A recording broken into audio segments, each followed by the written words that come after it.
Hey, what's going on, you guys? So in today's video, I am going to show you how you can restore WhatsApp messages on iPhone. Now, this is going to be quick and straightforward, so let's jump right into it. Alright, so first open up WhatsApp and go to settings.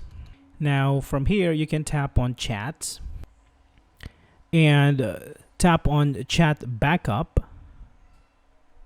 Okay, so here it says that your chat is actually backed up. So whenever you have a new device, you just put in your number and all your chat history and backup is going to be restored to your new device. So if this doesn't work for you, what you can actually do is you can go to your device's settings, tap on your name, go to iCloud, and from here under apps using iCloud, you can tap on show all and make sure that WhatsApp is enabled in here. Now, if you need to restore your WhatsApp messages on your device, you can go to iCloud backup and you can just restore your device to an earlier time and you should be good to go. Alright, so that's it for this video, guys. Thank you so much for watching and I will see you in the next one.